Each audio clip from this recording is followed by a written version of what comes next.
laawol kisal ko laawol peewal e ɓantal. Bismillahi rahmani rahim. Alhamdulillahi rabbil alamin. Alhamdulillahi alladhi bi ni'matihi tatimmu salihat. Alhamdulillahi alladhi akmala lana dinana wa atamma alayna ni'amah wa radiya lana al-islam dina wa ja'alana min khayri ummatin ukhrijat lin-nas wa hadana lima'alimi dinihi alladhi laysa bihi iltibas. Ashhadu an la ilaha illallah wahdahu la sharika lah lahul mulku wa lahul hamdu wa huwa ala kulli shay'in qadir. Wa ashhadu anna sayyidana wa imamana wa qudwatana wa qurrata a'yunina Muhammadan abdullahi wa rasuluh. Arsalahu Allah tabaraka wa ta'ala rahmatan lil alamin. Ballagha risalata rabbih وأدى أمانة خالقه ونصح لأمته وجاهد في ربه جل وعلا حق جهاده حتى أتاه اليقين. صلوات ربنا وسلامه عليه وعلى آله وأصحابه وعلى من تمسك بسنته واستنار بنوره واهتدى بهديه ودعا إلى دعوته أو ودعا بدعوته إلى قيام الساعة. وبعد، أيها الإخوة الفضلاء وأيتها الأخوات الفاضلات، أسلم عليكم بتسليمة الإيمان قائلا لكم السلام عليكم ورحمة الله وبركاته. فمرحبا بكم جميعا في هذا المسجد المبارك، مسجد إخوتنا السلفيين في ماليكا،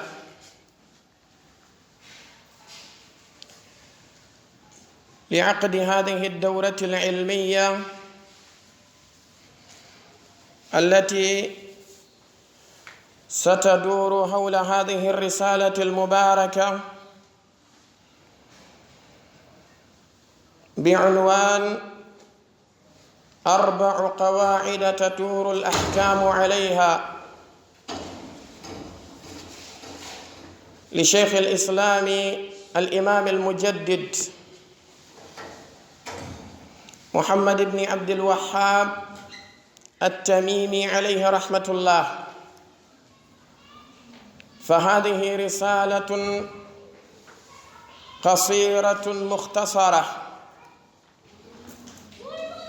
ذكر فيها الإمام رحمه الله جل وعلا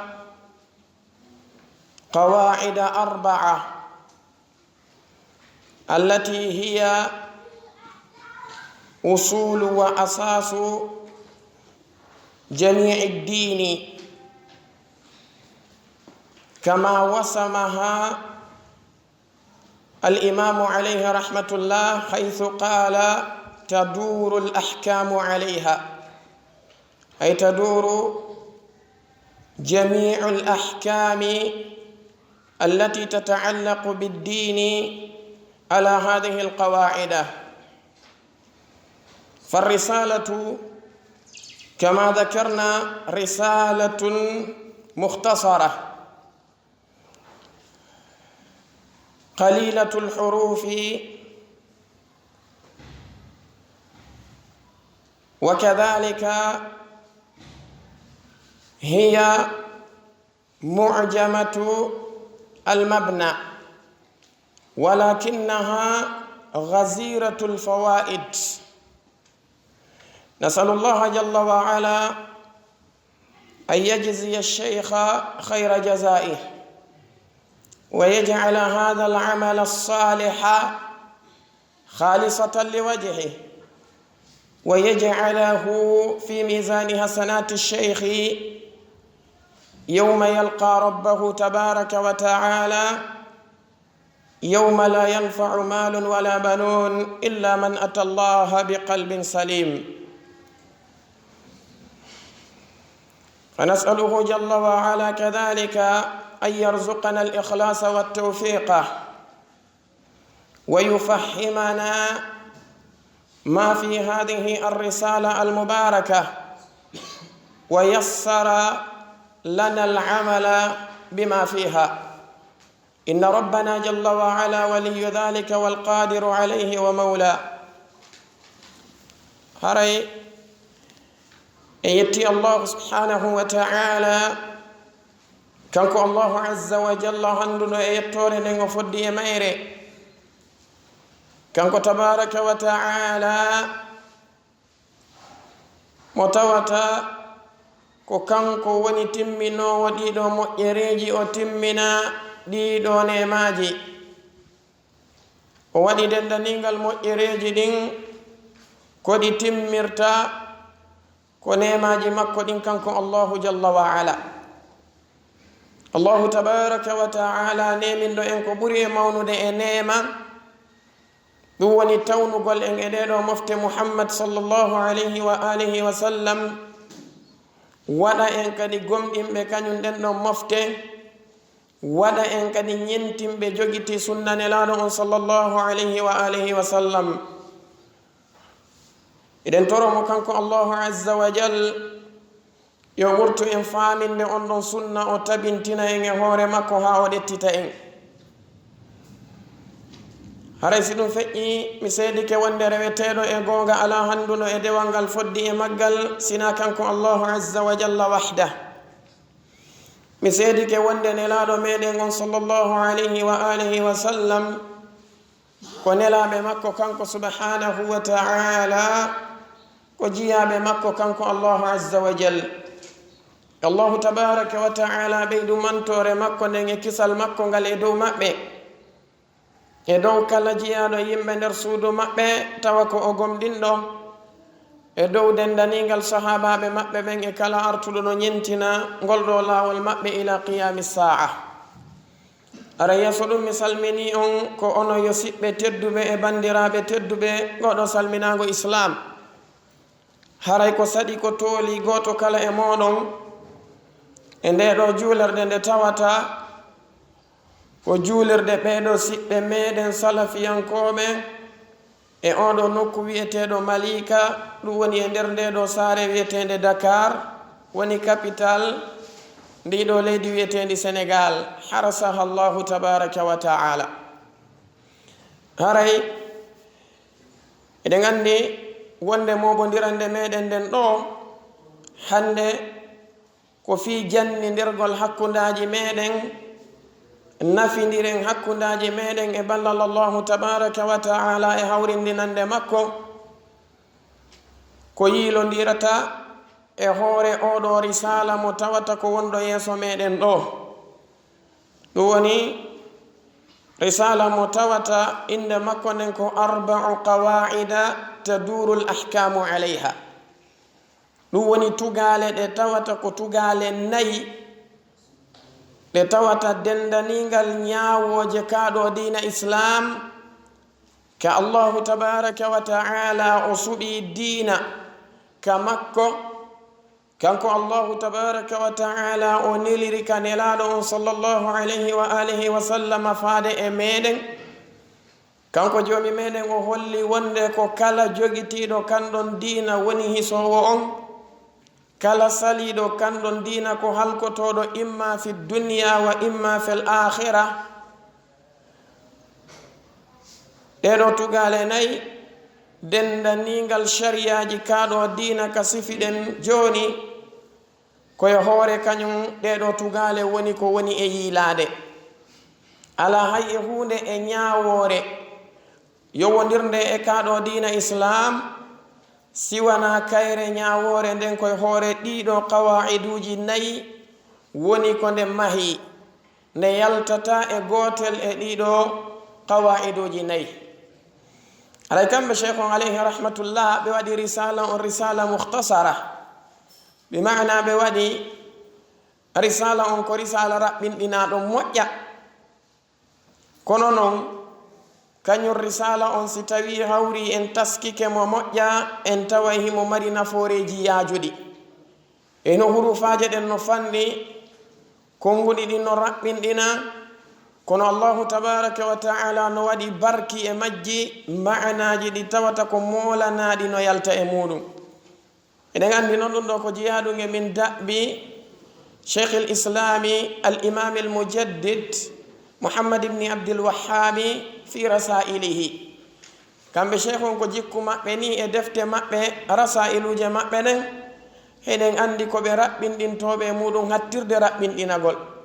kono kala karamokojo mo tawata ko anduno islamu no hani andirde noon si o ɗettanima kañum konko raɓɓinɗina ɗon o hollete nafooreji molanaɗi ɗi tawata ko ɗuɗuɗi yaajuɗi no yalta e muɗum. on ɗon si feƴƴi karamokojo go kadi ari on kadi yaltina nafooreji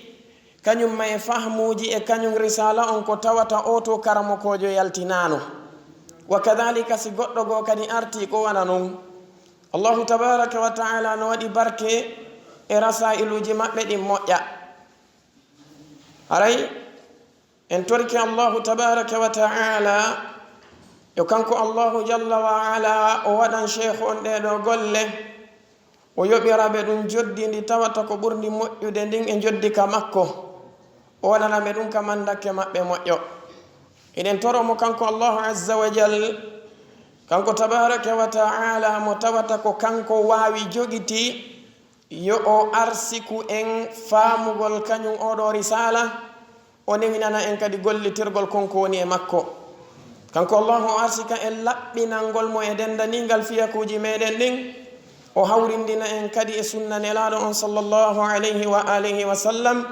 ha kanko jomi meɗen o ɗettitoya en o waɗa en yimɓe jannatal firdaus o danda en lette makko ɗen duniyan wa akhiratan.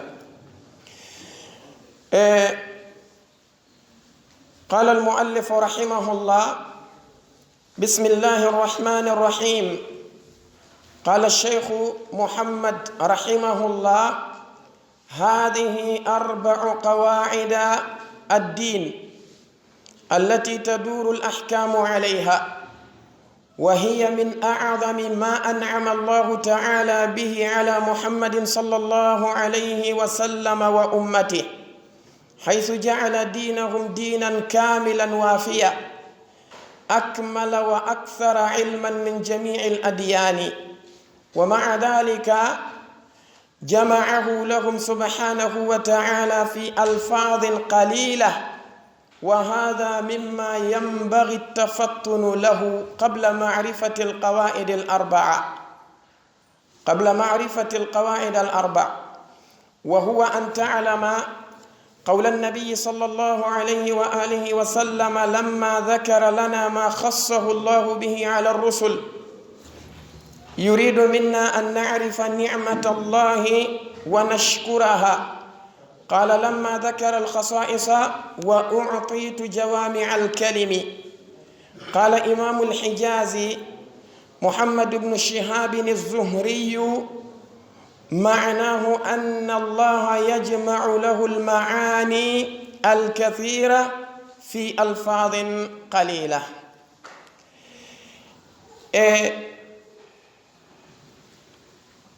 كم بمؤلف وني الإمام المجدد محمد بن عبد الوهاب رحمه الله بماكي وند هذه 4 قواعد الدين بماكي ديدو لتوتك هكا ديدو أريد يسودو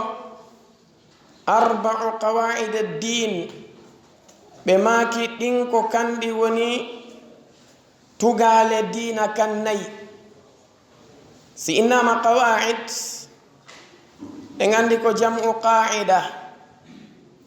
القاعدة لغة معناها الأصل والأساس. كهال عرب ستوي هوري إنما القاعدة معنى مولو كدواني بندرندن الأصل هونندن. يومين تبارك وتعالى وإذ يرفع إبراهيم القواعد من البيت وإسماعيل ربنا تقبل منا إنك أنت السميع العليم. القاعدة لغة هي الأصل والأساس. كدواني دائرندن كدواني بندرندن. أما اصطلاحا ستوي هوري إنما القاعدة قوتو كرمكو بنو ماكي أبو سعيد الخادمي رحمه الله بماكي كتعريف مكة وند القاعدة اصطلاحا كحكم كلي ينطبق على جميع جزئياته لتعرف به أحكام الجزئيات. ودو قاعدة معنى مكون اصطلاحا كرمو كوبن no mari konguri di tawata ko konguri dudu di moƴƴa kono si tawi hawri e moɓidiri konguri ɗin en tawayi maani kañum ɗin kongudi ɗon fof yiltoto e maana goto. ɓeɗo karmokoɓe Abu Sa'id الخادمي رحمه الله بماكي ونسي إنما القاعدة تغلنغل حركو اصطلاحا فاندا كأندي نند كرمكو ببن كسنغو شريع دين إسلام بماكي معنى مولو كو حكم كلي كو نياووري ندتاوتا كو نياووري خوبي تندي ندتاوتا ينطبق على جميع جزئياته. بمعنى نياور اند تاوتا كو هوبيتونde hara ko hippotonde kadi e dow dendaningal pecce mayre on e dow dendaningal pecce mayre on fi honnum li tu'rafa fi yo andire bihi kanyum den don nyaawore ahkamul juz'iyati ñaawoje de tawata ko ñaawoje pecce ɗen. maana muɗum si tawi hawri oɗo qa'ida no wowlede fi muɗum ko ɗum woni ñaawore nde tawata ko huuɓitayde. sen inni joni wonde ɗeɗo nayi ko kanɗe woni qawaidu din, kanɗe woni tugale dina kan fof aw maana muɗum ko ɗe ñaawoje de tawata ko ñaawoje huuɓituɗe dina kan fof ɗe andanɗa hoore ma hiɗe hippi e hoore kadi pecce diina kan ɗe dendanigal majje ko kande kadi woni ko wawete faamirede ñaawoje diina kan dendanigal muɗum. mafhum? idan ɗeɗo tugale nayi maana on ko kande woni ñaawoje ɗe tawata ko huuɓitude dendanigal diina kan ala e makka ko tawata no yalti e ley ɗeɗo tugale nayi. kañum noon ɗeɗo tugale nayi kande e hoore majje ko kande woni ko faamirte, kande woni ko andirte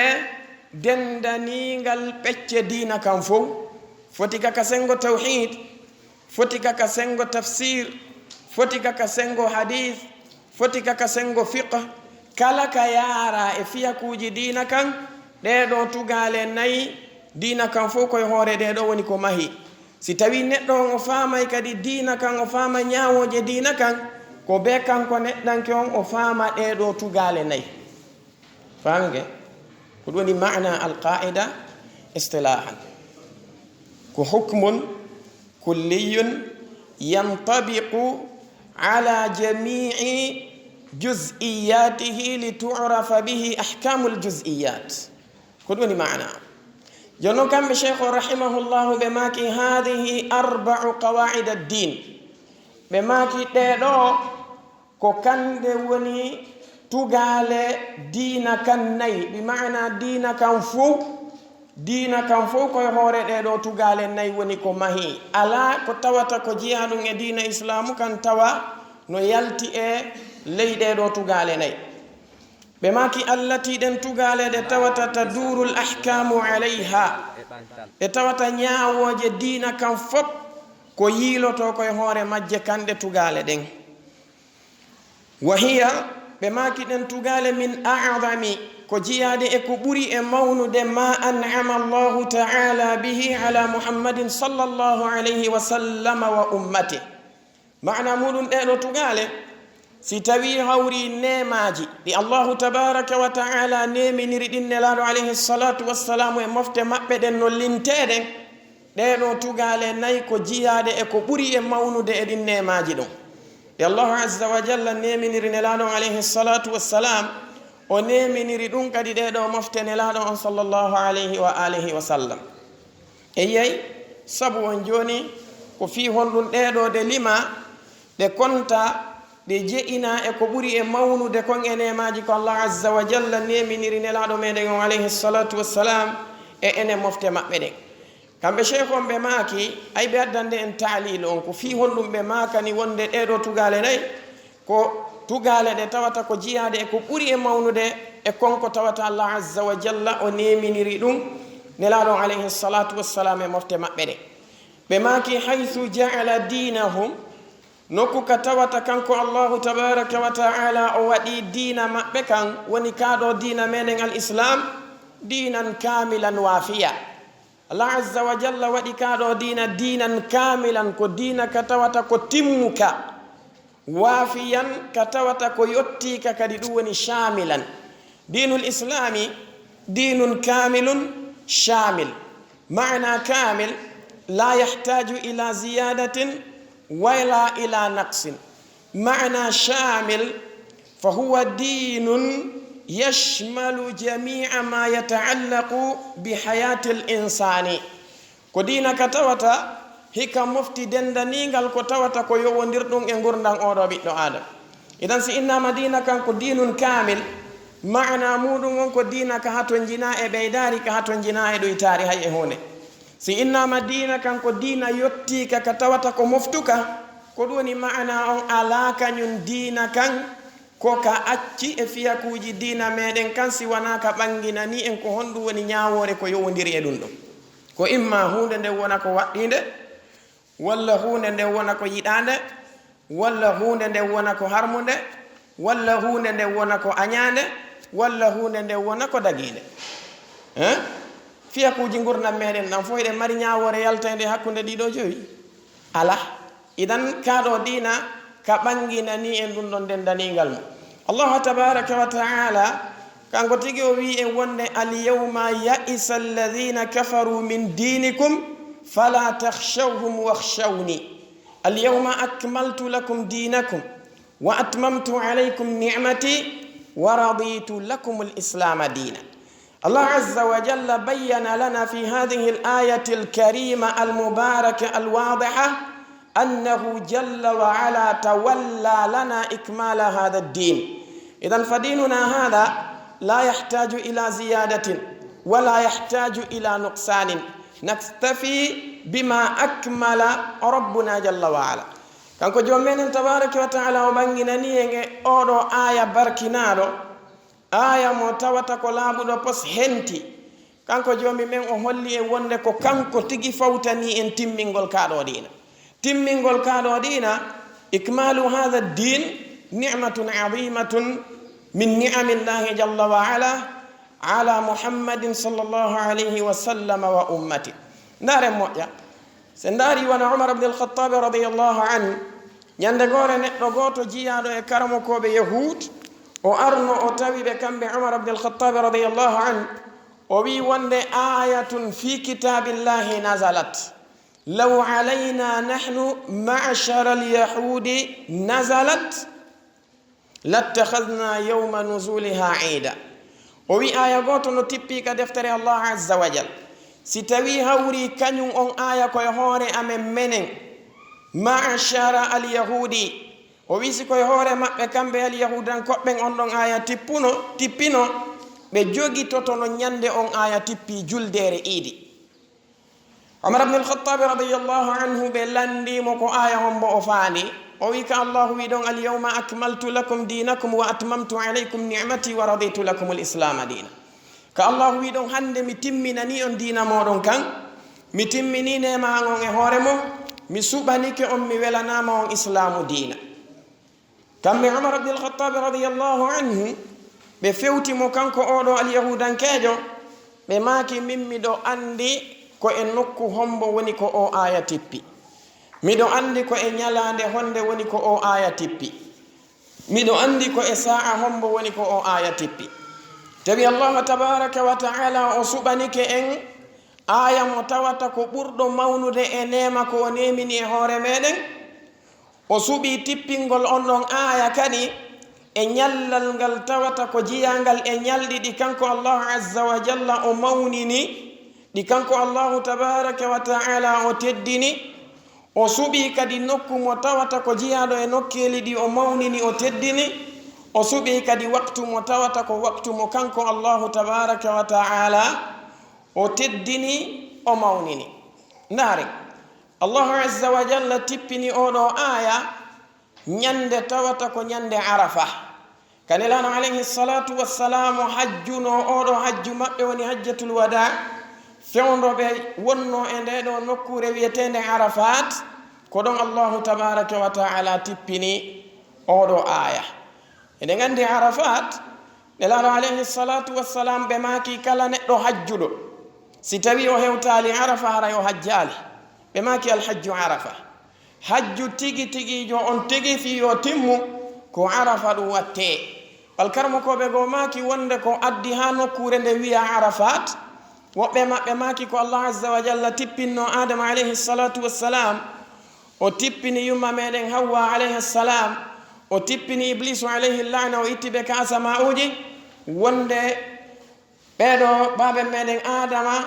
e nene meɗen hawwa ko e nden nokkure ɗon woni ko ɓe fottuno taarafa fi dhalika almakan ɓe anditidiri e nden ɗon nokkure ko sabu ɗum woni ko nokkure nde wira arafat karmo koɓe go maki wonde sabu on ko nde allahu tabaraka wa taala yamirno annabi ibrahima alayhi salatu wassalamu hajju ngun kamɓe annabi ibrahima ɓe torimo kanko allahu azza wa jalla yo o holluɓe laawi hajju ɗin wa arina manasikana allahu tabaraka wa taala immini jibrilu alayhi salatu wassalam yo kamɓe jibrilu ɓe hollu annabi ibrahima manasika alhajj jibrilu ari holli annabi ibrahima manasika alhajji ha ɓe hewti e nden ɗon nokkure kamɓe jibrilu ɓe landi annabi ibrahima arafta ɓe maki a andi ay arafta manasika alhajj annabi ibrahima ɓe maki naam araftu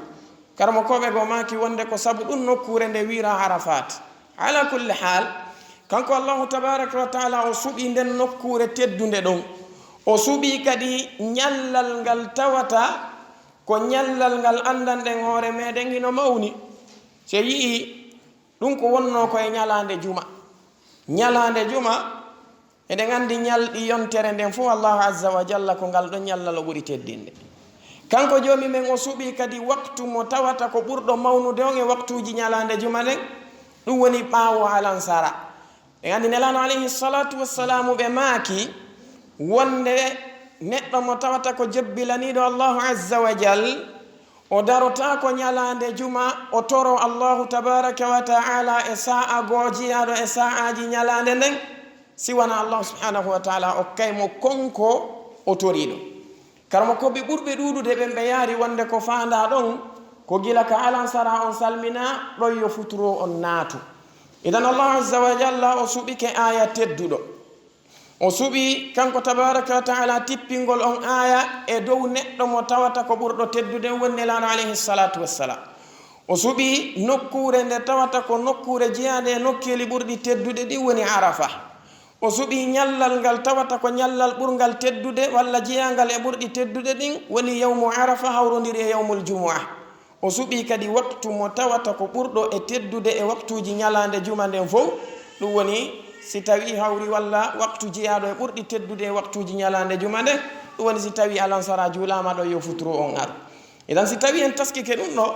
en tawayi ko nema molanaɗo ka allah tabaraka wa taala waɗi dina kan kamilan wano wiri no alyawma akmaltu lakum dinakum kadhalika wadi dina kan kadi wafiyan maana mudun shamilan dina ka tawata ko moftuka ala ko ka acci Allah tabaraka wa taala wi ma farratna fil kitabi min shay'in der qur'an arende o tippini o welsindaki hay e hunde bangingol dum kaner qur'an ko wadi si o wi ko de tibyanan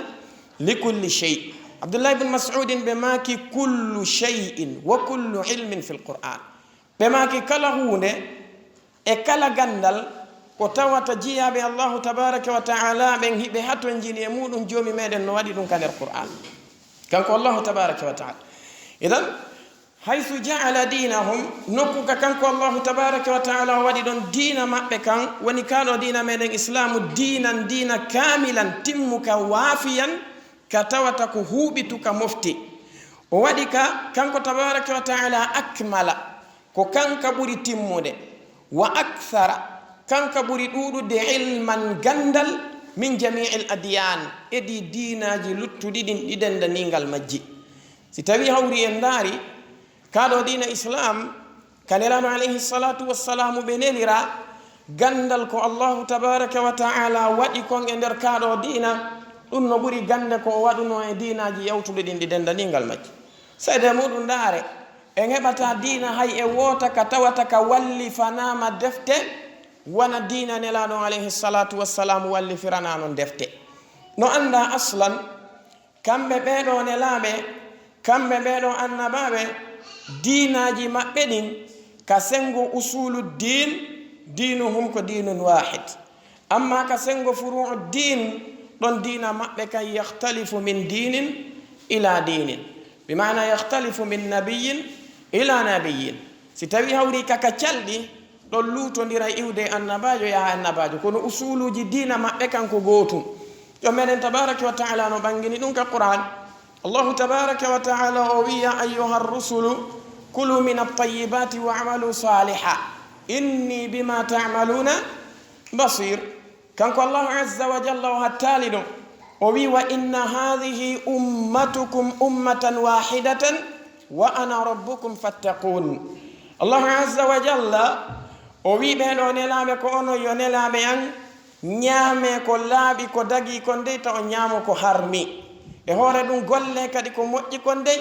min mi do renti dendaningal ko wondon e gollude ko kanko jommenen tabaraka wa taala o hattalido o wi inna hadhihi ummatukum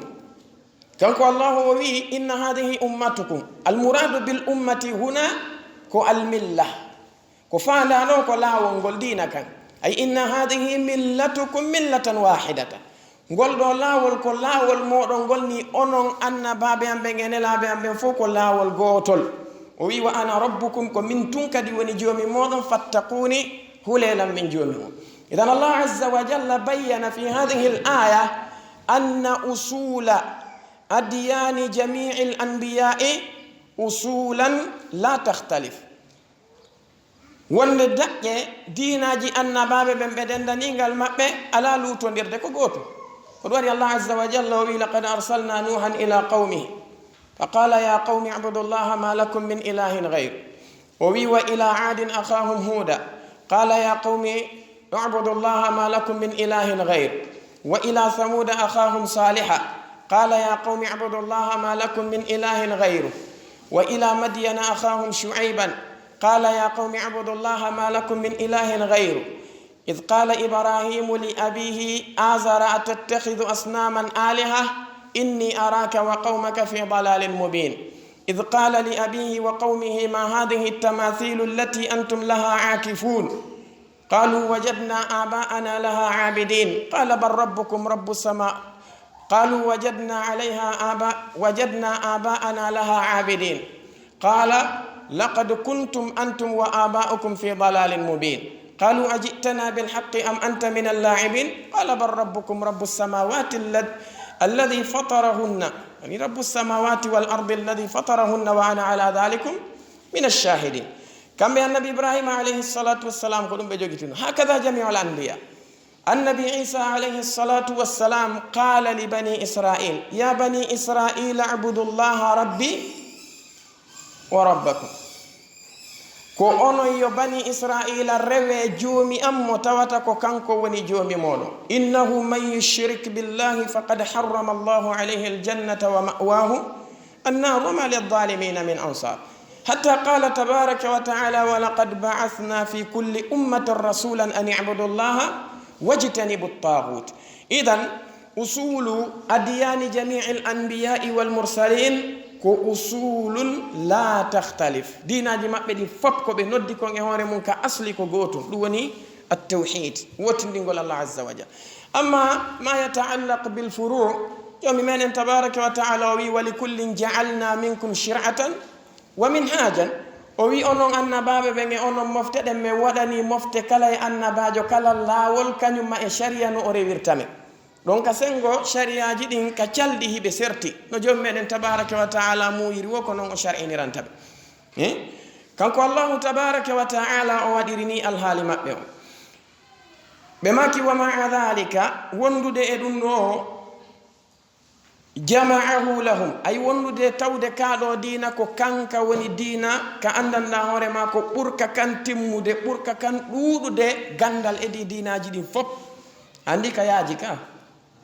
kono kanko joom menen tabaraka wa ta'ala fi diinaka wa ini kanko Allah tabaraka wa ta'ala jama'ahu lahum o moobirani be diina kanko subhanahu wa ta'ala fi alfadin qalila e nder kongudi di tawata ko seedaaji haradi duuda kono tawa diina kanka e yaajude e burde timmude diinaaji luttude din o wadi dum e nder kongudi di tawata ko seedaaji be maki wa hada dum no mimma yanbaghi tafattunu la dum no ko konko tawata no haani ka neddanke on finana dum no haani yo neddanke on finanno o anda wonde wana duudugol kongudi din woni sharti wana duudugol hurufaaje den woni sharti wana duudugol ɗeri deftere nden woni sharti bal si tawi hawri kongudi ɗin ɗi woni kongudi ɗi tawata ko yuɓɓiɗi kongudi ɗi tawata ko wonduɗi e goonga ko ɗum ɗon woni ko tawata ko ɗaɓɓa kon ko waɗi noon ɗon haysi tawi hurufaje ɗen fanɗi haysi tawi kalimatuji ɗin fanɗi ma'aniji ɗin ɗi yaaja e moƴƴa fawaiduji ɗin ɗuuɗa moƴƴa famike idan wiwgol ndeeɗa deftere kaari hinde ɓuri deftere kaari nden ɗa mujarrad ndaarugol ɗeri ɗin na noon eɓɓirte na ya ndaar ɗo inna ɗo ko mujallad temedere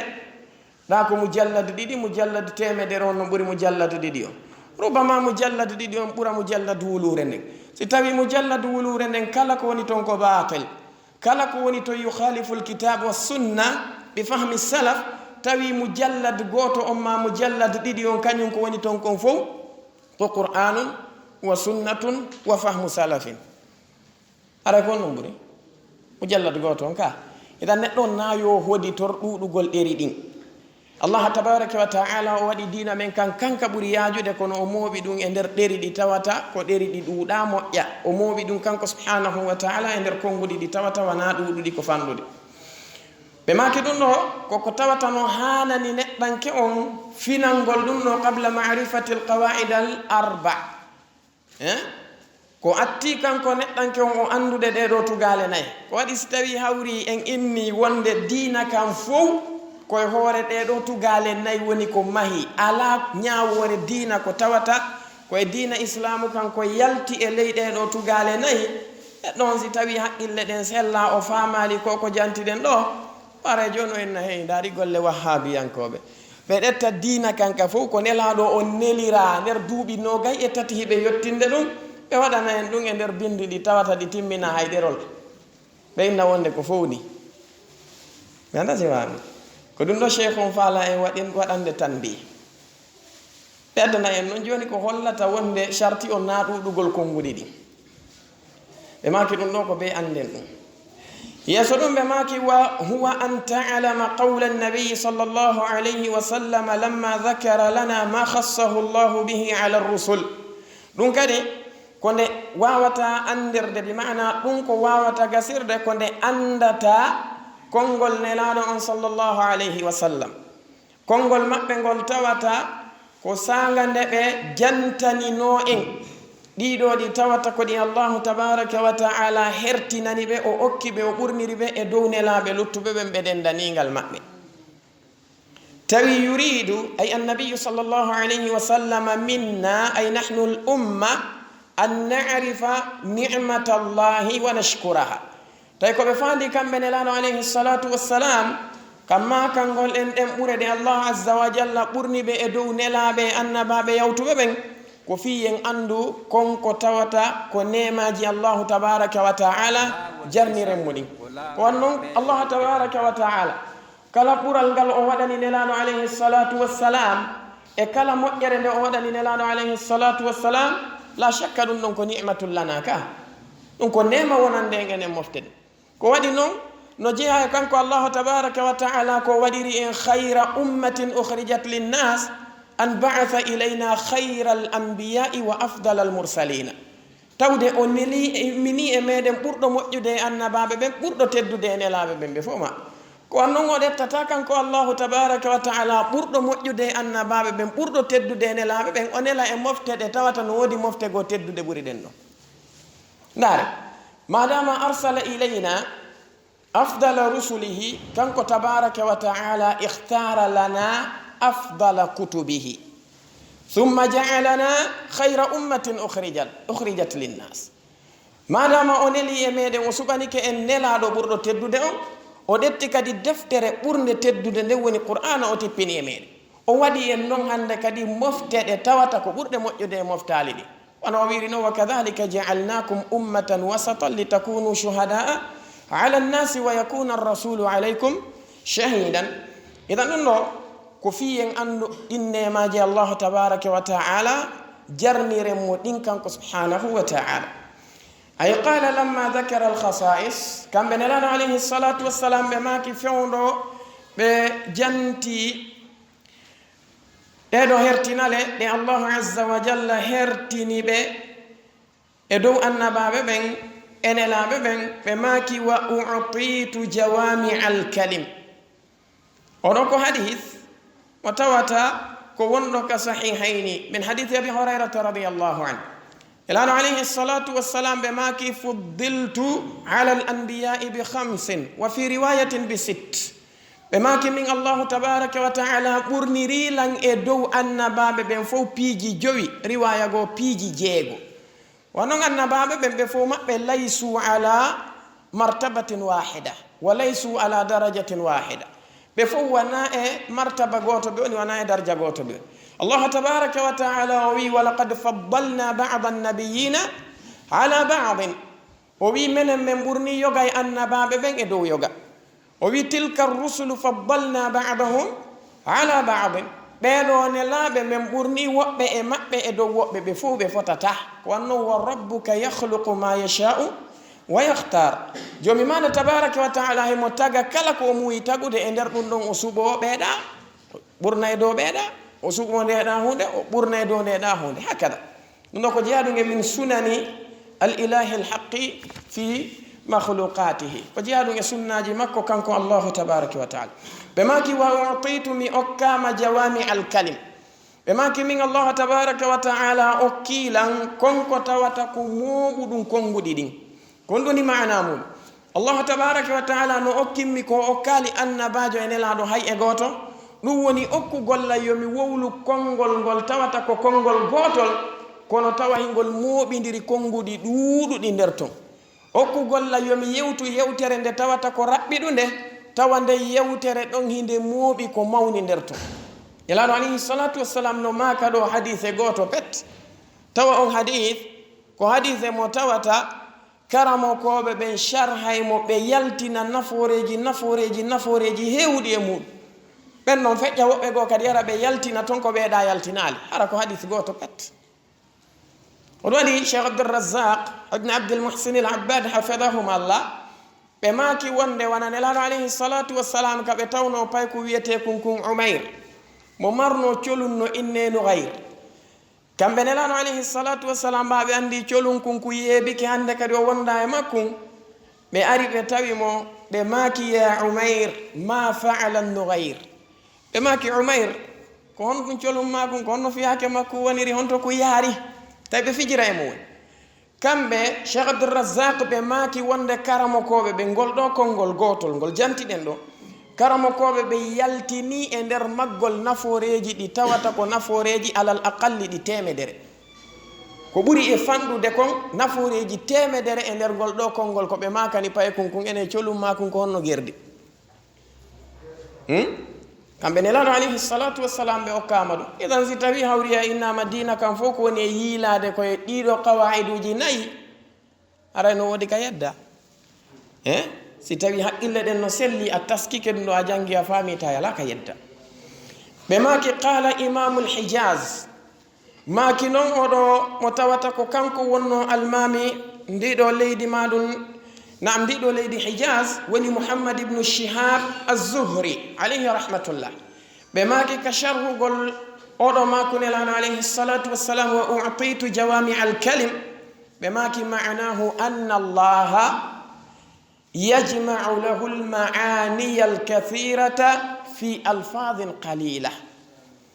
معنى مودون وند الله تبارك وتعالى نموبنا بكم بنلان عليه الصلاة والسلام معنى جي دودي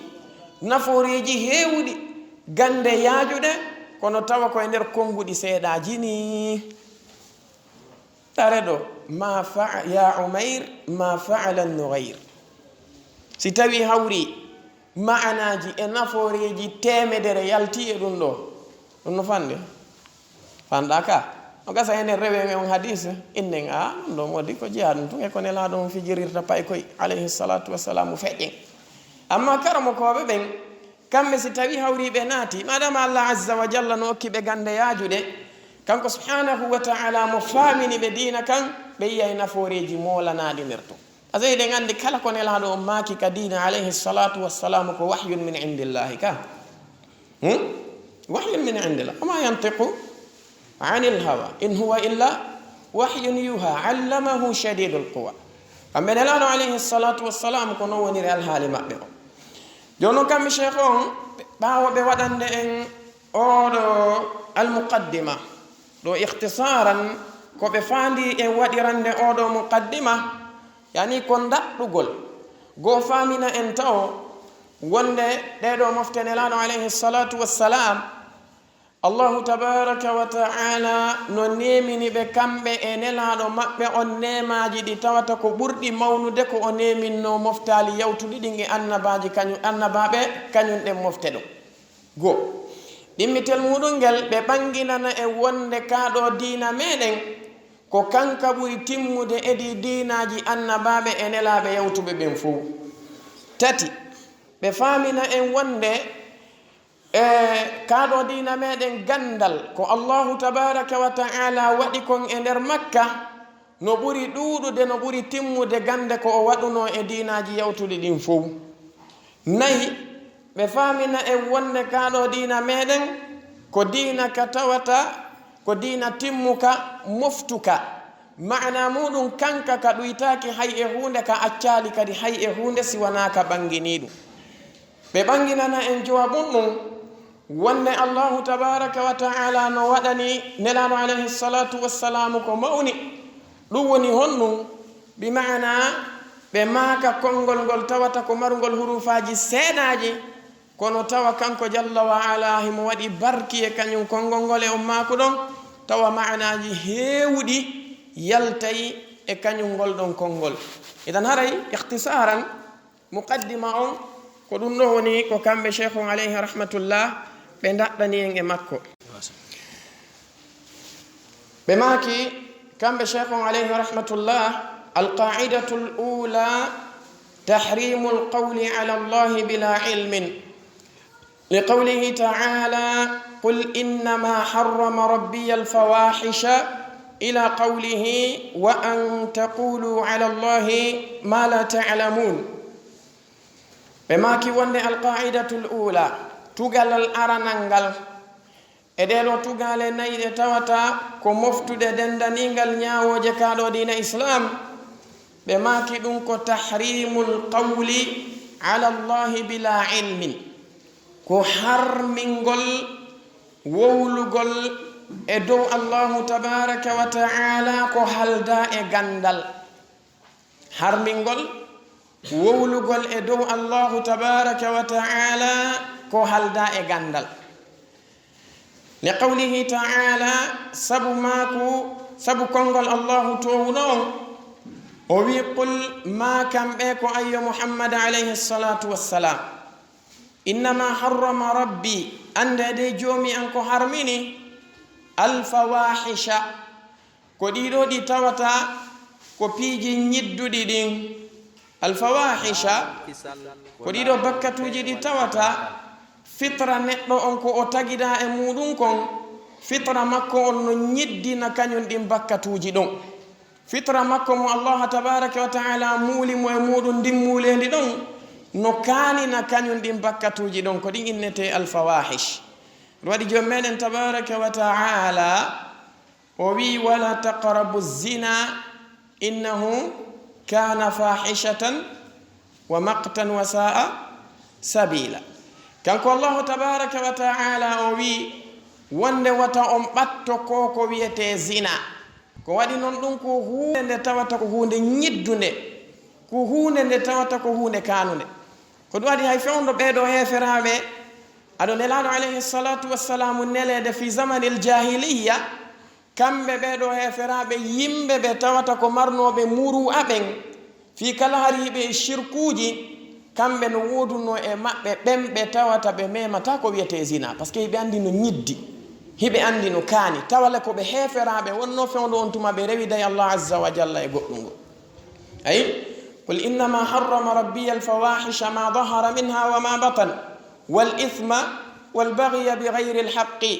wa an tushriku billahi ma lam yunazzil bihi sultana wa an taqulu ala allahi ma la ta'lamun jommen tabaraka wa ta'ala o moɓani en kanko allahu jalla wa ala e nder oɗo aya tedduɗo wonɗo ka suratul a'raf aya 33 mo on kanko allahu azza wa jalla o moɓani en ɗon honɗum piiji ɗi tawata koɗi o harmini ɗiɗo noon piiji ɗi o harmini kanko allah azza wa jal si tawi hawri en daari ka ilamul muwaqqi'ina an rabbil alamin lil imam ibn qayyim al jawziya rahmatullahi alayhi ɓe maaki joomi meɗen tabaraka wa taala ɗi bakkatuji ɗi o janti e nder oɗo aya o fuɗɗor bakkatu ɓurɗo hayfude on o hikki ɗon mo tawata ko on mo tawata ko ɓurɗo on ɗon mawnude o hikkiti ɗon ɓurɗo on ɗon on mawnude o hikkiti ɗon ɓurɗo on ɗon on mawnude ha o sakkitoroyi ɓurɗo mawnude on e bakkatuji ɗin fof ka dina joni noon ndaare moƴƴa goo qul ma kamɓe innama harrama rabbiya alfawahisha ma dahara minha wa ma batan ma kamɓe joomi an tabaraka wa taala ko harmini e dow moɗon ko ɗiɗo bakkatuji ñidduɗi fawahish bakkatuji ɗuɗuɗi no naata nder ɗon kala ɗiɗo bakkatuji ɗi tawata ko bakkatuji kanuɗi ñidduɗi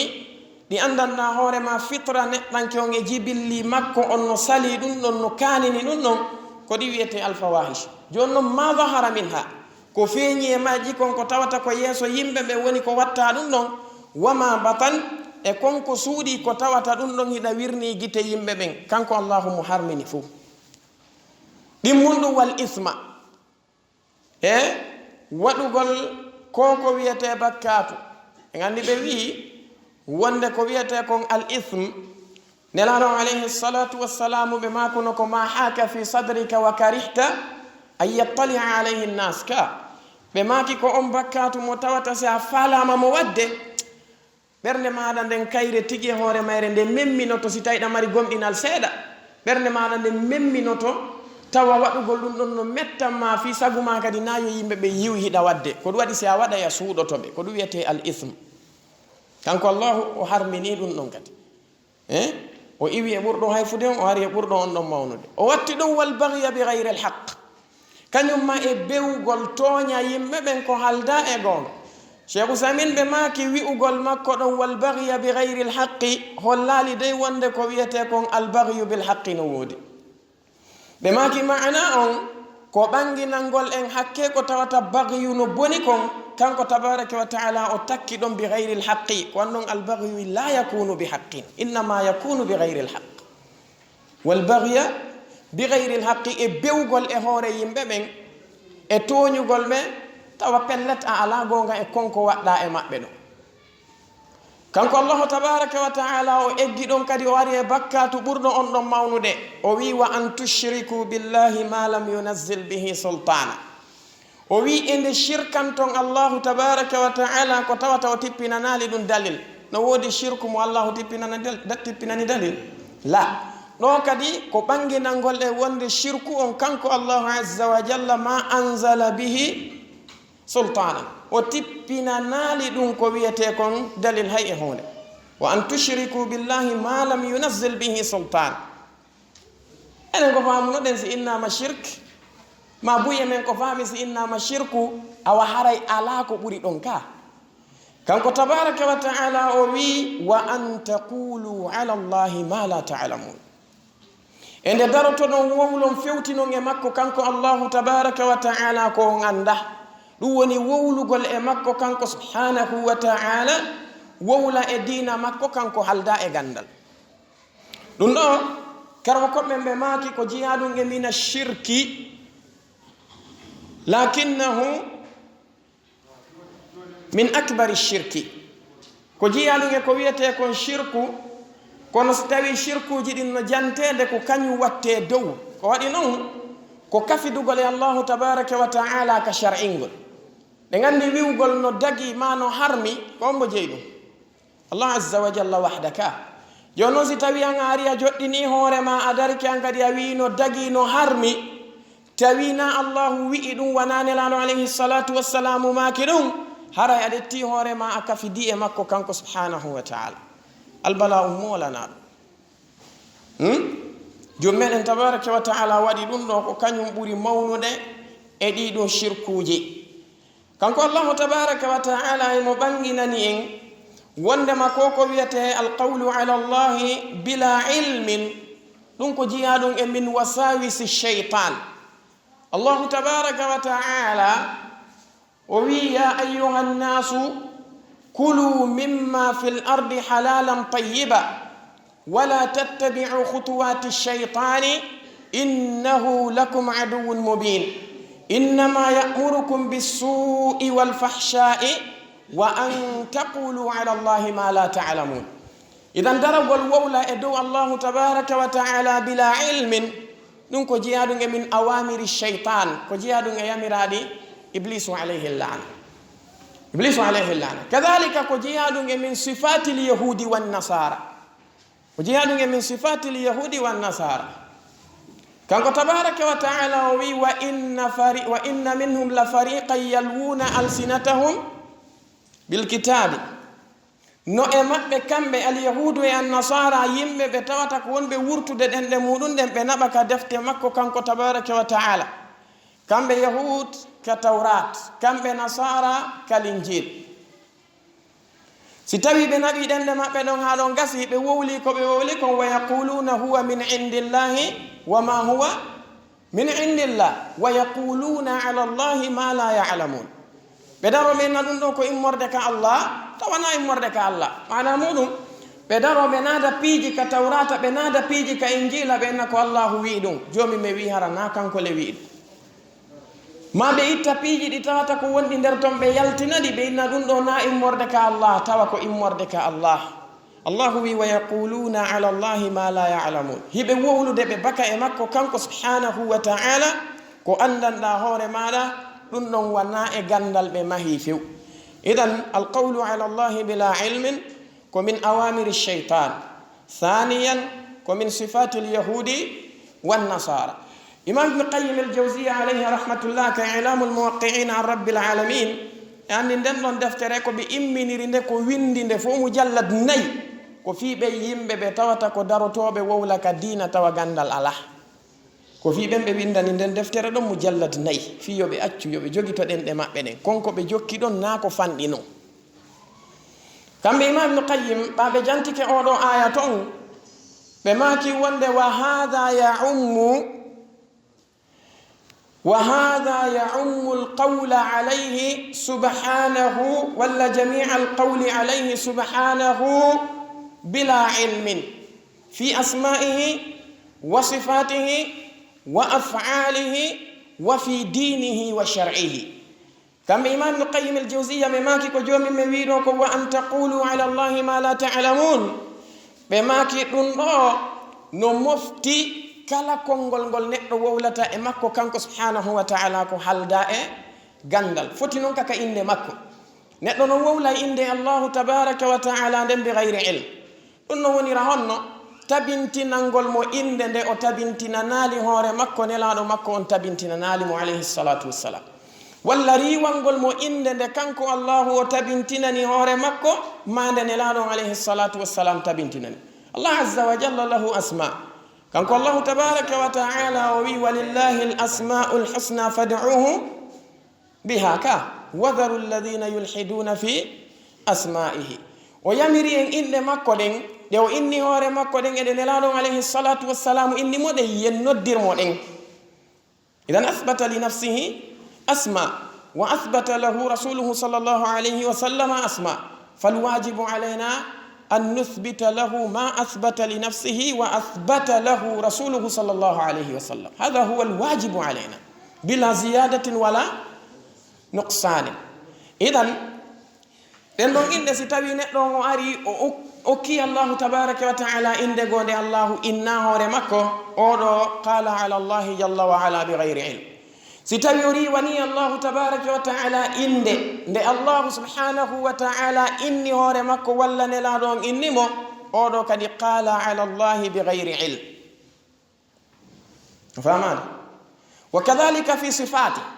كوانا ننكدي كصفات مكو كانكو الله له صفات يتصف بها كانكو سبحانه وتعالى ممارس صفات دي صفتوري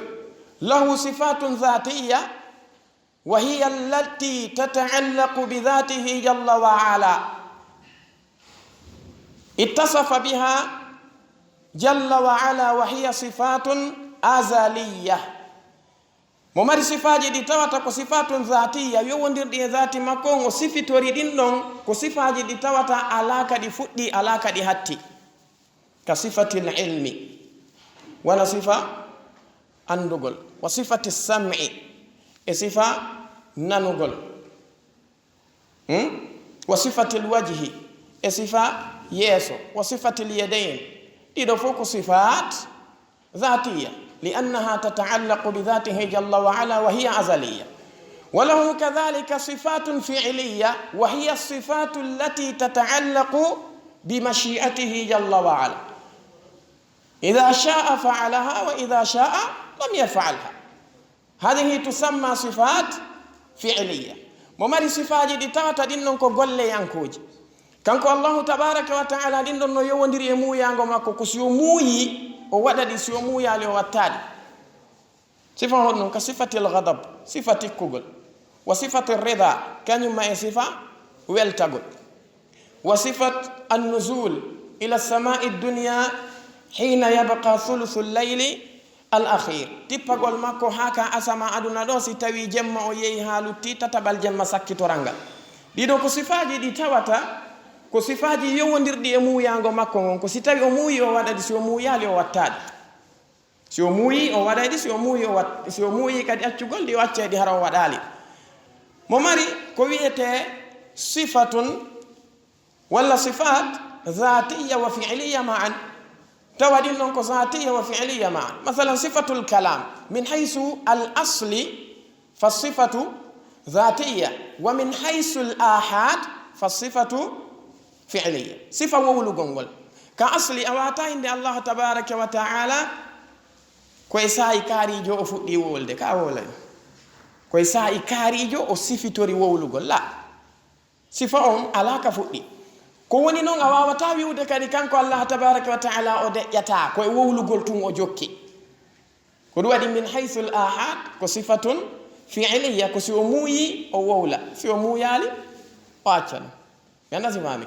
jonnon dido sifaji makko tabintinangol mo sifaji go ko wonati o tabintinani hore makko nelano alayhi salatu wassalam tabintinani modin ko wowlugol e makko ko wonda e gandal ko wonono riwugol din don kadi itta e makko ko wowlugol e makko ko halda e gandal famana sengi wi don wa fi dinihi wa shar'ihi imam ibn qayyim be maki ka dina makko e ka sharia makko ko jelo nanten do no inna allah no wi ka der qur'ana فاعرفوني قبل أن تعبدوني فإن لم تعرفوني فكيف تعبدوني وند جومي مي ويئك قرآن ande lan si rewol lan si on anda lan ko honno rewirtol lan sina ara ko qur'anun sani ara ko qur'anare ɗin mere ko ɗum karmo koɓɓen ɓe maaki wonde ngol ɗo konngol ngol tabita ka qur'ana ngol tabita e ahadisul qudusiya hayɗi tawata ko windaɗi ɗin e defte ala hara ko lowɗi ɗin ɓe maaki ala ko konngol ngol tawata mi anda ko hombo woni ko attingol fefindade o joɗɗina jama on jogo ɗum ɓe na allahu wi'i hunde kaari ka qur'ana ma ɗum ɓe ɗetta konngol nelaɗo ɓe wiya ko allah wo wi'i ɓe na allah daali ɓe adda hadis nelaɗo alayhi salatu wassalam haray dow allah daali wondema innamal amalu binniyat subhanallah mananamo en nawa haray de nelaɗo on ɗo ɓe maaki innamal mu'minuna ihwa o ɗetta konngol allahu o nattana nelaɗo o ɗetta konngol nelaɗo o nattana allah azza wa jal ɗum ɗo ko qawlun ala allahi bila ilmi ko wona ɗum daragol inna hunde kaari no harmi tawa allahu harminali nelaɗo on jantaki ɗum ma hunde kaari no waɗɗi tawa allahu waɗɗinali nelaɗo on jantaki ɗum ma hunde kaari no yiɗa tawa qur'ana ɓanginali ɗum sunna ɓanginali ma hunde kaari no aña tawa dalil ala ma hunde kaari no dagi tawa pellet ko hunde nde tawata ko añande ma ko harmude ɗum ɗo ko naw'un min attaqawuli ala allahi jalla wa ala no famade moƴƴa ɗum noon ko tana molanaɗo mi sikko e yii bakkatu o ndaren joni meɗen tabaraka wa taala ay mo haɗi en ɗum e nokkeli ka qur'anare makko tedduɗo allah azza wa jalla o wi wala taqulu lima tasifu alsinatukum alkadiba hada halalun wa hada haramun litaftaru ala allahi alkadiba inna alladhina yaftaruna ala allahi alkadiba la yuflihun kanko allah o wi watan wolirɗe ɗo ɗenɗe moɗon koɗe sifoto fenade kon wi on hunde kaari no dagi wi on hunde kaari no harmi tawa on joganaki ɗum dalil kadina fi tuy on fefindo e hoore allahu tabaraka wa taala allahu haɗi o wi ande dey ɓen waɗay ɓe ɗum ɓen ɓe tawata ɓe jogitike ɗum ɗon ko ɗum woni golle maɓɓe ɗen o wi ɓeɗo maloytake yawmal qiyama en fo hiɗen andi e misal wana neɗɗo si darike ɗo o joɗɗiniɗo communiqué ha gasi o yeyiɗo e radio o wi haray président Macky Sall wi'i hunde kaari communiqué on naɓe ha joɗɗine ɓen na signé kaarijo no gasa ɗo yo o yaltu ka radio um ɗon o tippo escalier ji ɗin o tawi kan on fof habbike mo ka ma tawa pikoppo e dolle habbike mo hay yimɓe dariɓe ka lawol ɓen fi yiwgol mo ɓe wawatamo yiide hakke ko tawi kon no o moɓirte noon o naɓe ha o hewtinoye ka o hani hewtinoyde ɗon ko moɓande nde tawatana sama kalaɗe ɗo ko lanɗo laamiɗo leydi wotiri pettina leyɗe ɗiɗi joni noon ko honɗum woni sikke ma si tawi hawri an a darike a wi allahu wi'i ko o wi'ali wi'a allahu o waɗi ko o waɗali allahu o sifitori ko o sifitorali kanko allahu on o yamiri ko o yamirali ma wi'a o haɗi ko tawata o haɗali kon ɗum woni sikke ma du yawmal qiyama ko ɗum waɗi so wi wonde inna alladina yaftaruna ala allahi alkadiba la yuflihun ɓe maloytake de kanko allahu tabaraka wa taala e aya goo o wi qul ara'aytum ma anzala allahu lakum min rizqin faj'altum minhu haraman wa halala qul allahu azina lakum qul allahu azina lakum am ala allahi taftarun wama dhannu alladhina yaftaruna ala allahi alkadhiba yawma alqiyamah jomi me wi ma kamɓe humpitelan koko allahu tippinani on e arsikaji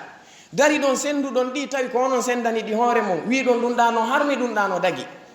ene yeetelan ko allahu wi on yo waɗu ɗum ko allahu on newinani on yo waɗu ɗum kanko jomi men o wi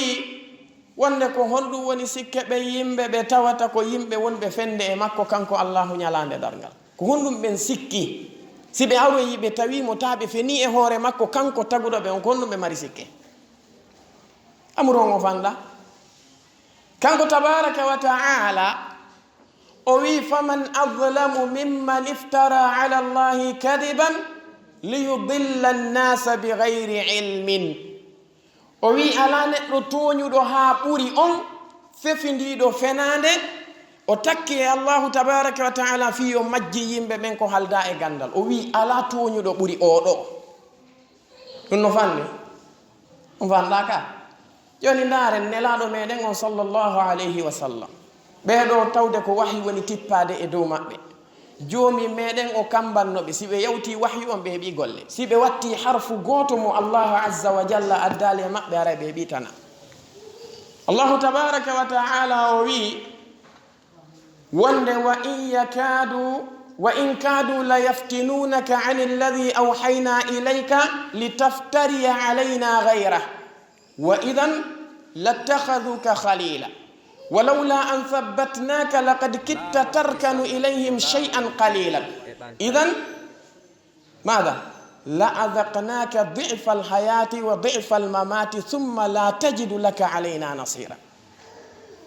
الله عز وجل وين لان عليه الصلاة والسلام بيدو هفراب بيبي باتيك نبي فتنا إنما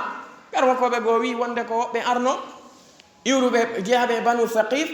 بياري وين لان عليه الصلاة والسلام كمن min faala ya mawninam men waccana men sanamuji amen ɗi yeru hitande pet fiyo men mooɓu jawle yimɓe ɓe ɓe ara ɓe ɓattora ɗi ɗen jawle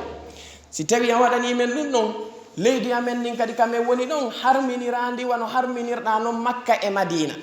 si tawi a waɗani men ɗum ɗon nden hitande ɗon feƴƴe tum men fof amen men silma ɓe wi nelaɗo alayhi salatu wassalam wo faala wadde allah azza wa jalla o tippini o aya ɗeɗo ayeji o wi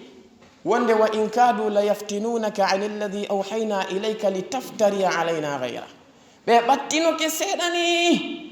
ɓe ɓattinoke nde ɓe fitinaynoma ha fefindoɗa e hoore amen ko tawa wana ko min wahyine dow maɗa allahu wi ndare natija on o inni wa idan lattakhaduka khalila si a wanno ɗum ɓe jogitatanako maggiɗo ɓe wattano ko ɓe wi'unoko allahu wi walawla an thabbatnaka laqad kitta tarkanu ilayhim shay'an qalilan o wi sinano menen tabin timma me waɗuma masuman fi tablighi alwahyi ko pellet ɓeeɗo a yahayno tawtaɓe o wi si a wanno ɗum idan si a tawtunoɓe o wi la adaqnaka min meɗinteno difa alhayati wa difa almamat min lettete lette aduna men sowaɗe maya tawya men kadi min sowaɗe e hoorema hada huwa annabi sallallahu alayhi wa sallam si kamɓe ɓe heɓi wa oɗo kamba enen ko on woni sikke men joni men hattali ɗon o wi'iɓe walaw taqawwala alayna ba'd al aqawili la akhadna minhu bil yamini thumma laqata'na minhu alwatin fama minkum min ahadin anhu hajizin o wi hara muhammad alayhi salatu wassalam taqawwala alayna ba'd al aqawili walaw harfan wahidan hara ko harfu goto ɓe ɓeydi tuno ɓe wi allahu wi'i tawi mi wi'ali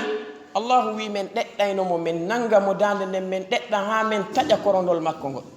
hay goto e mo wawata no sakkade men e makko si nelaɗo on kambiranamani alayhi salatu wassalam enen ko non sikke men koɗo waɗi si tawi kamɓe nelaɗo dartu jomi meɗe wi wa yastaftunaka fi nnisa'i kono mo takki ɗon o wi qulillahu yuftikum fihinna qulillahu yuftikum fihinna o wi yastaftunaka qulillahu yuftikum fil kalala qulillahu yuftikum fil kalala oɗon imam ibne qayyim el jawsiya ɓe maaki waliyalam almufti aw il insan amman yanubuhu fi fatwahu waliyuqin annahu mas'ulun gadan wa mawqufun bayna yaday illahi ɓe maki yo andu kala on neɗɗo wowlowo si o landama o jaabo yo andita ko hombo woni lontade ɗo ya wiwno dagino harmi yo ya andu taw ko hombo wonɗa lontade kombo jeyno dagino harmi ko allah azza wa jalla ka ɓe maki wonde yo fellitu kadi wonde pellet kanko neɗɗo on o ɓannoyte yeeso allahu azza wa jalla ñalande dargal o lande fi kala lande ɗe o jaabi ka gurdam makko fot majje o landete ɗe oɗo waɗi salaf kamɓe ɓe fijirtano ɗum fiw ndaren hay nelaɗo alayhi salatu wassalam no waɗi hadis wonɗo ka musnad imam ahmad e ka mustadrak lil hakim bi sanadin hasan hadis ittaɗo e jubair ibni mut'im radiyallahu anhu ɓe maki neɗɗo go arno tawi nelaɗo alayhi salatu wassalam o wi ayyul buldani sharrun ya rasulallah sallallahu alayhi wa sallam o wi ene leydi ndin ndi fof mayri leyɗe ɗen fof ko nokku hombo ɓuri bonde فقال النبي صلى الله عليه وسلم لا أدري بما كمي أندا فلما أتاه جبريل عليه الصلاة والسلام قال لجبريل يا جبريل أي البلدان شر فقال جبريل لا أدري حتى أسأل ربي نلان عليه الصلاة والسلام لندي جبريل أنا ليدني فوق هونتو بري بوند جبريل ماكي مي أندا دي أتشوهامي لندو يوجومي أن كم بجبريل رجع إلى ربه فمكث ما شاء الله أن يمكث ثم أتى محمدا صلى الله عليه وسلم مرة أخرى بونو يتم بلندي الله عز وجل كم بجبريل الله جابي بني بيركو الله مويو بنيبو كوادينو وما تنزل إلا بأمر ربك كا من تيبورتاسي نا يامير اوريجو ميما جبريل ناسا اند بفالاو بتيبوتو دي كسي الله يو يا بانم بياري بتاوين لانو عليه الصلاة والسلام بماكي يا محمد إنك سألتني عن أي البلدان شر فقلت لك لا أدري حتى أسأل ربي فسألته فقال أسواقها ميوما mi anda ha milando Allah milandi mono ene jomi leydi ndi fu ko onto buri bonde Allah wi ko makitiji din wonde ko makitiji din buri bonde on saati kambe nelana alayhi salatu wassalam be makani non mofte mabbe de ndare mo wahyu tippoto e hore mo no lande wi anda jibril addo wo wahyu on tigi tata kanyum e Allah yewti data nantino wala hakkunde mabbe lande wi anda فأنا جبريل أرنوك حديث جبريل المشهور بماك فأخبرني عن الساعة فماذا أجاب النبي صلى الله عليه وسلم ما المسؤول عنها بأعلم من السائل مياندا كنون نلان عليه الصلاة والسلام بلاندي نوك صحابات نسي بياندا بيانو بياندا لارن حديث معاذ بن جبل نبلاندي نو بيا معاذ أتدري ما حق الله على العباد وما حق العباد على الله قال الله ورسوله أعلم كحديث أبي هريرة بلندي صحابة بن أتدرون من الغيبة قالوا الله ورسوله أعلم كحديث جبريل المشهور تجي بلندي عمر مع جبريل يا عمر أتدري من السائل قلت الله ورسوله أعلم هكذا حال الصحابة نار عبد الرحمن ابن أبي ليلى عندنا دفتر عند إمام النووي ودي أدب الفتوى والمفتي والمستفتي بماكي وند أدركت 20 و100 من الأنصار من أصحاب رسول الله صلى الله عليه وسلم يسأل أحدهم عن مسألة فيردها هذا إلى هذا وهذا إلى هذا حتى ترجع إلى الأول بماكي بمي وردي صحابة بجيا بمدينة بتهمدر إنوغايو مية مكبه غطنو لندتنو لندل أرانو ونتنغل إدمو ونتنغل إتمو ونكونونغل يلور تهانغل هيوتو يتهمدر إسابة إنوغايو وندو يلتي تنغل كدي أرانو تا غطو كالي مكبه نهولي جابو إنه بيكو غاند مانكيرانو والله نا غاند كا عبد الله بن عمر بماكي وانا إمام مالك في اللور يمكنون عن نافع عنه بماكي وند العلم كثلاثة العلم ثلاثة كتاب ينطق وسنة ماضية ولا أدري فاهمين؟ إذا من قال لا أدري فقد أفتى فهو علم ابن عمر بماكي غندنغال كو بيجي تت كو كتاب ينطق وني القرآن وسنة ماضية صحيح سنة النبي صلى الله عليه وآله وسلم بماكي ولا أدري يقول مي أندا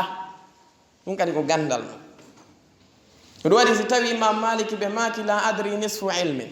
على نمبرنو نجيانو يبرنو برنتا دي الوولو قول مسألة دينا سي أندا إمام مالك إمام دار الحجرة الهيثم ابن جميل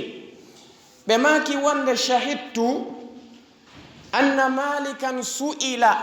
عن 48 مسألة فقال في 32 منها لا أدري إمام مالك بلندا لند شابان دي ناي e jeetati ɓe maaki 32 on mi anda wuren e riwaya goɓe inni wo kañum neɗɗo on inni e maliki mi iwa gila ka mi iwi mi ara haa ɗo an wawɗo wamma mi landoma inna ala anda ɓe maaki ƴew ka mbaɗɗa teri ma kala mo fottuɗa inna mi landike maliki waɗeɗo lande ko jaabi ko waɗeɗo ɗeɗa o anda ha hewtoyaka manani enen hande ndaren alhaali men o kala ka on tigi landa haki no harmi haki ɗum ko wajibi noon he ɗum ko sunna noon he ɗum harmano dagi ko yiɗaɓe o kamɓe ko haram jelo hande woni wowulde cheikh abdourazaq ɓe maaki alqawlu ala allahi bila ilmin aslu lshirki wa huwa aslu lbidai wa huwa aslu kulli sharrin wa baliya wowlugol hewre allah azza wa jalla ko ɗoni aslu shirku ka ko halda e gonga kono wowlugol e dow makko ko halda e gonga woni aslu bida e kala tana e bone kadina ko ɗum kala tana e bone kadina ko ɗum ibnu mas'ud ɓe maaki wonde man su'ila yani man ajaba an kulli mas'alatin su'ila anha fa huwa majnunun ɓe maaki kala neɗɗo jooɗiɗo wiya is'aluni landelan kala ko o landa kanko ko adri kala ko landa ko adri kala ko o landa ko alam ɓe maaki fa huwa majnun aljununu funun feetere no mari calɗi woɓɓe yara diye tunɗe ka yaasi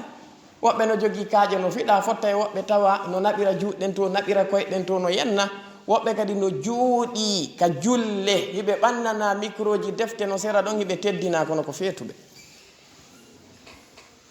famane moƴƴa na kala ko landaɗa innata hiɗa andi si a anda wiw a anda garen imamu Shaabi karmo kojo ñande go goɗɗo natuno ka majlis maɓɓe o landiɓe lande ɓe maki la adri mi anda wondiɓe maɓɓe ɓe inni ɓe men hersanayi on ɗum nde ɗum no hersini yo goɗɗo lando on landal onon e wawde ni wi on la adri ɓe maki malayka ɓen hersano fewdo allahu wi'inoɓe ko honɗum woni al asma'a al ashiya nde ɓe darotoɓe inna la ilma lana illa ma allamtana malayka ɓen hersano ɗum si onon on hersi ɗum min mi hersata ɗum idan ɗum ɗo ko hunde nde tawata ko nde hanuɗe wattude le muɗum aray en sakkitoray ɗiɗo qissaji imam malik ɗiɗi pette qissa arano no jeeya ko filla e maɓɓe kamɓe imam malik wondema ñande gore goɗɗo goo arno tayɓe ko waɗi ɓe jeeya ɓe arno e jikkuji si ɓe landama masalaji dina goɗɗum ɓe ugginoto no ha neɓa si ɓe ɓantoɓe jaabo goɗɗum wurenɓe makano on tigi yaw on tuma ara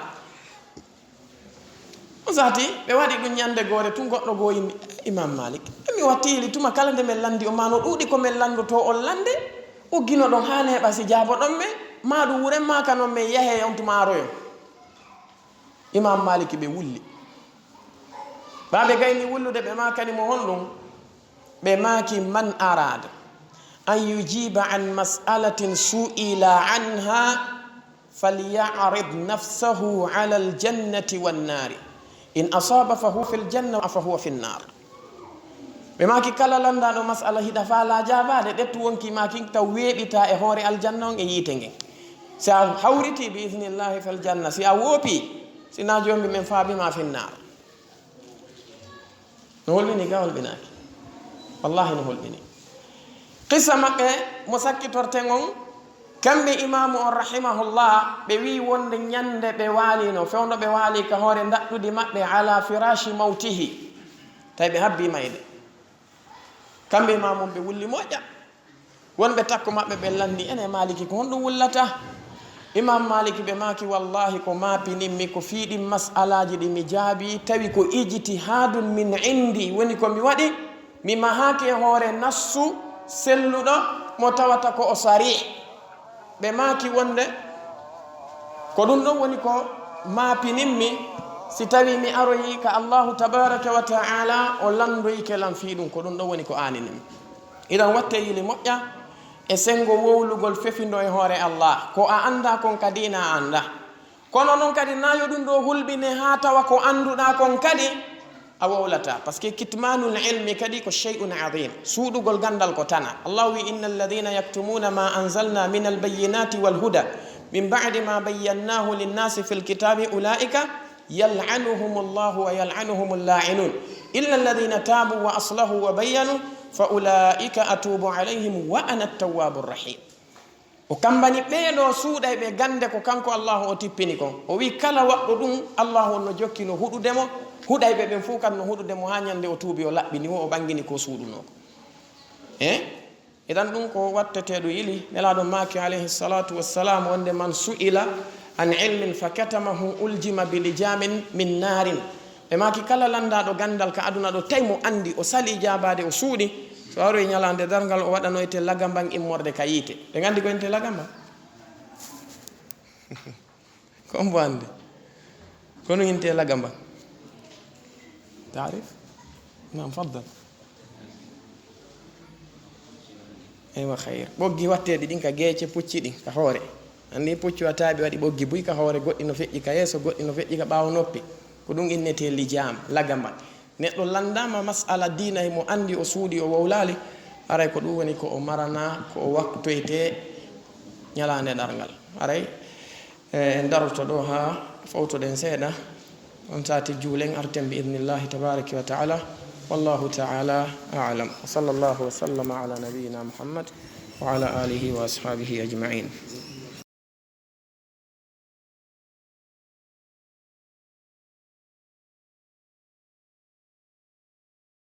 laawol kisal ko laawol peewal e ɓantal.